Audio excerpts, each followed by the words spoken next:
So uterus or గర్భసంచిలోని ఎదుగుదలలో problem. Hello viewers, నేను doctor Ashwini, infertility specialist, 49 Rajahmundry.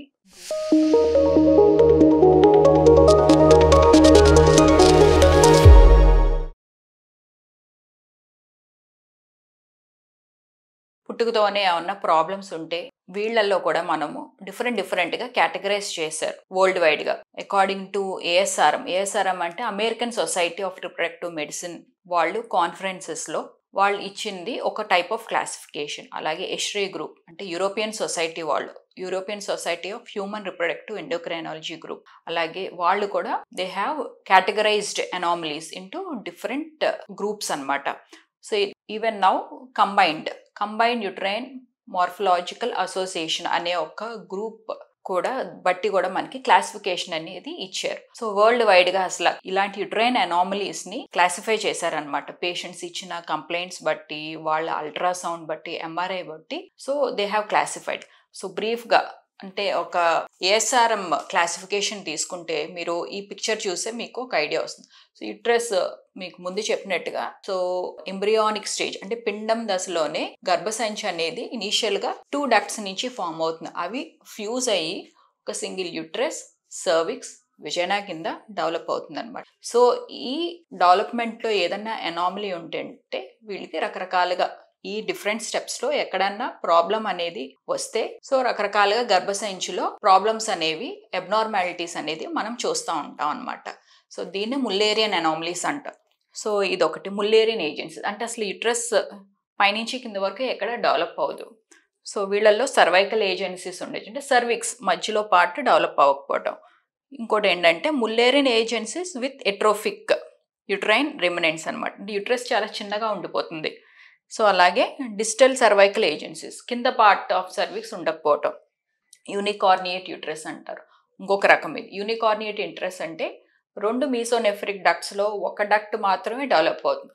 So uterus అనేది మామూలు వాళ్ళతో నార్మల్గా డెవలప్ అవ్వాల్సిన యుట్రస్ కొంత మంచి సైజు ఉంటుంది. వీళ్ళలో ఏంటంటే ఒక డక్టే డెవలప్ అవటం వల్ల యుట్రస్ అనేది చిన్నగా ఉంటుంది. దాన్ని యూనికార్నియేట్ యుట్రస్. మేము ఇలాంటివి కూడా చూస్తాం. వీళ్ళల్లో ఏంటంటే మాకు స్కాన్లో 3D అల్ట్రాసౌండ్ చేసినప్పుడు ఏంటంటే యుట్రస్ అనేది షేప్ సరిగ్గా ఉండదు, సైజు చిన్నగా ఉంటుంది. దాని మెజర్మెంట్స్ తీసుకున్నప్పుడు దాన్ని యూనికార్నియేట్ యుట్రస్ అంటారు. సో ఇలా ఉంటుంది అనమాట.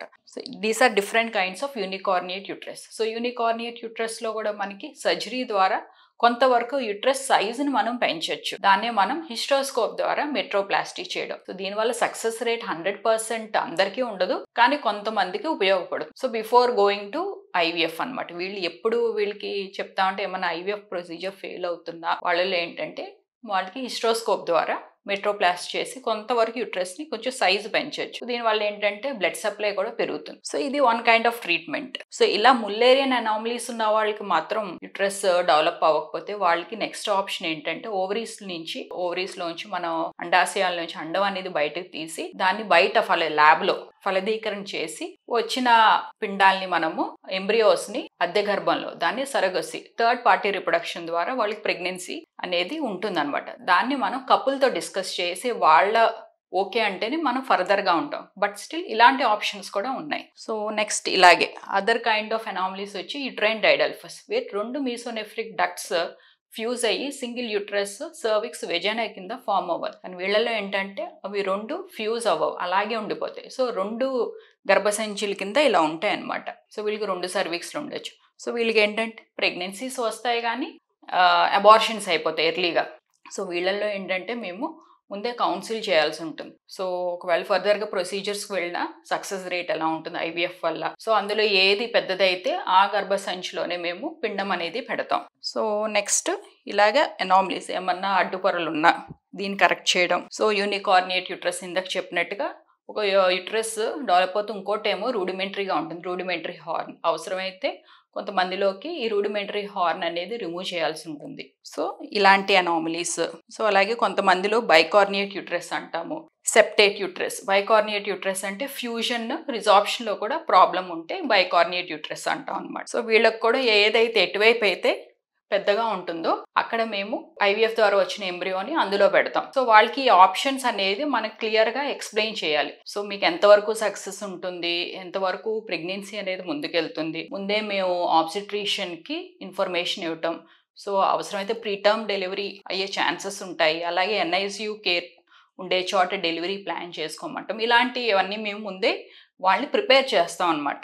సో అలాగే ఒక్కొక్కసారి సెప్టమ్స్ ఉంటాయి, అదే అడ్డుపొర కింద ఉండటం అనమాట, దాన్ని సెప్టేట్ యూట్రస్ అంటాం. సో ఇది కూడా మనము ఇలాంటి సెప్టేట్ యూట్రస్ మనం కరెక్ట్ చేయడం వల్ల ఏంటంటే వాళ్ళకి యూట్రస్ నార్మల్గా ఉంటుంది అనమాట. ఆ సెప్టమ్ అనేది చిన్న అడ్డుపొర. సో కొంతమంది కంప్లీట్గా పైనుంచి కింద వరకు ఉంటుంది ఇలాగా, కొంతమందికి సగం వరకు ఉంటుంది.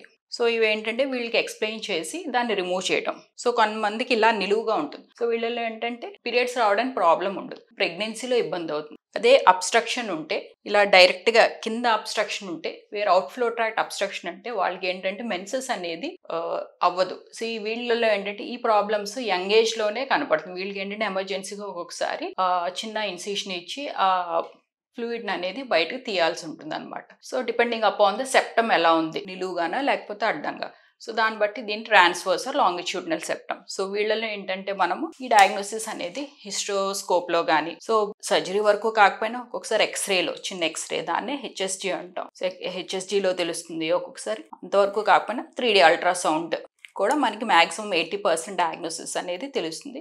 సో వాళ్ళకి సర్జరీ ద్వారా ఆ సెప్టమ్ రిమూవ్ చేస్తే ఏంటంటే వాళ్ళకి యూట్రస్ సైజ్ పెరిగి వాళ్ళు ప్రెగ్నెన్సీ వచ్చి న్యాచురల్గా ట్రై చేస్తే న్యాచురల్గా వచ్చే ఛాన్సెస్ కూడా బాగుంటాయి. ఒకవేళ IVFకి వెళ్ళే ముందు సెప్టమ్ అనేది రిమూవ్ చేసి IVFకి వెళ్తే వాళ్ళకి సక్సెస్ రేట్ అనేది బెటర్గా ఉంటుంది. థ్యాంక్ యూ అండి, థ్యాంక్ యూ సో మచ్.